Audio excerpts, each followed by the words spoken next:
Mais bon, avant qu'on aille à l'étude, il est important tout de même de nous rendre du côté de Yaoundé parce que là-bas, on a des journaux qui sont disponibles. Oui, Arnaud Gueffak, il est en place pour les assises de la revue de presse. Et ce matin, nous allons directement les rencontrer. Arnaud Gueffak, bonjour mon cher, on est avec toi.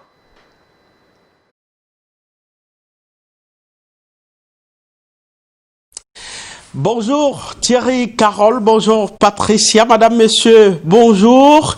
Dernière revue de presse de l'année, vous vous doutez bien, 2020, première partie en direct de Yaoundé. Commençons évidemment avec le quotidien gouvernemental Cameroun Tribune. C'est le dernier jour de l'année 2020. Paul Biya s'adressera à la nation. Le chef de l'État, dans son traditionnel discours attendu ce soir, devra faire une sorte de bilan de l'année qui s'achève et poser les jalons de la nouvelle année 2021. Le quotidien Cameroun Tribune dresse les attentes des Camerounais pour ce message qui sera délivré à 20h pile, heure de Yaoundé, par le chef de l'État Paul Biya. Le journal de Marie-Claire Nana, en outre, s'intéresse au travail gouvernemental et nous parle ce jeudi de ce rappel à l'ordre du Premier ministre chef du gouvernement.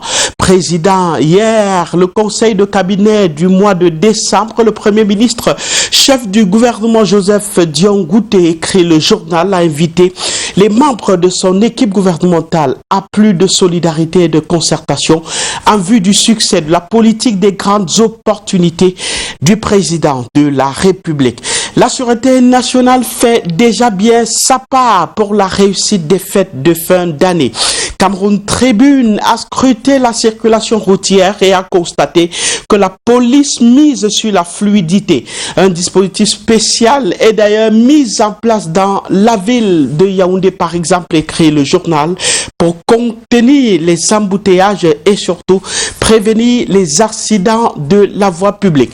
Reportage au cœur de ce dispositif à lire en pages 16 et 17 du quotidien Cameroun Tribune. L'intérêt majeur du quotidien gouvernemental, justement, ce matin est relatif à l'harmonisation des départs à la retraite.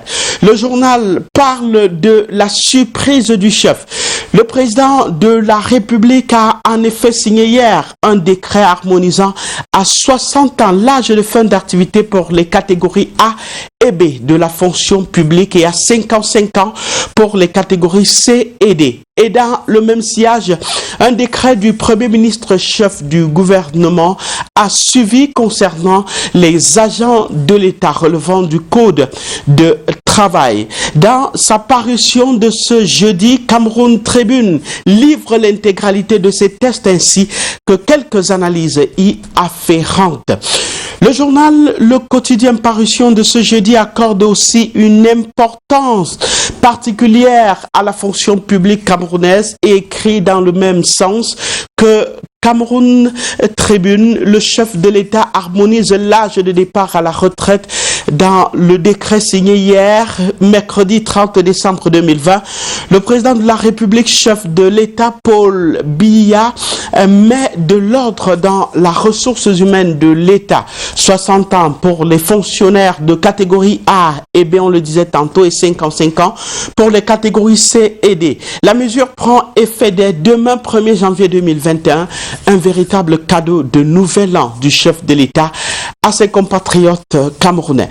L'autre cadeau, c'est celui du ministre délégué à la présidence chargée de la défense aux troupes dans le cadre des activités marquant la célébration du nouvel an au sein des forces de défense du Cameroun. Le journal Le Quotidien nous informe que le MINDEF est dans la 3e région militaire interarmée. Joseph Betty Assomo, dans sa posture de ministre délégué à la présidence chargée de la défense, effectue une visite de travail dans cette partie du pays, précisément dans la région de l'Adamawa. De ce jeudi 31 décembre 2020 à demain 1er janvier 2021, outre le réveillon aux côtés des soldats à Tibati, dans le chef-lieu du département du Djerem, le ministre va présider l'importante cérémonie de remise des épaulettes aux soldats promis au grade supérieur. Dernière information sur laquelle le journal de Jules Brice Gaba porte son intérêt ce matin est relative à la route Kribi-Lolabé.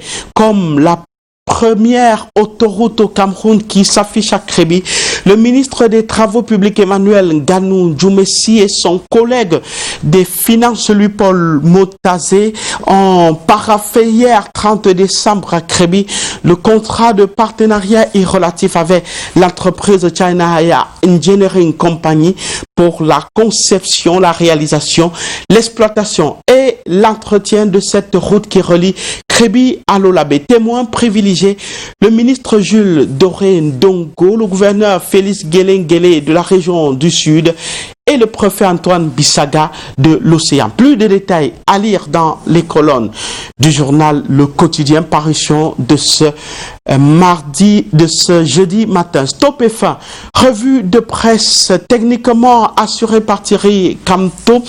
Ne bougez pas, la deuxième partie de la revue de presse, c'est à Douala avec vous, Michael Tiptio. Je vous souhaite déjà par anticipation heureuse année 2021 qui commence demain. À vous, Michael Tiptio, à Patricia et surtout à Thierry Carole. Malheureusement, on n'aura pas la deuxième partie. Je vous souhaite donc par anticipation bonne année 2021 à vous, Patricia, et à vous, Thierry Carole. Donc, vous le savez, à Douala, les directeurs de publication ont pris congé. Ils sont déjà en fête totalement. Ils reviennent le 4 janvier. Ils reviendront le 4 janvier pour la revue de presse. Hein. Et donc, du coup, vous aussi, vous allez prendre congé de nous et passer à autre chose. Mais nous, on va attendre jusqu'à demain pour vous souhaiter bonne année. Oui, c'est vrai qu'on a hâte d'être demain. Mais aujourd'hui, nous sommes encore là. Et à cet instant précisément, il est important tout de même, comme toutes les autres journées, de donner la part belle à nos annonceurs. Bah oui. La pub.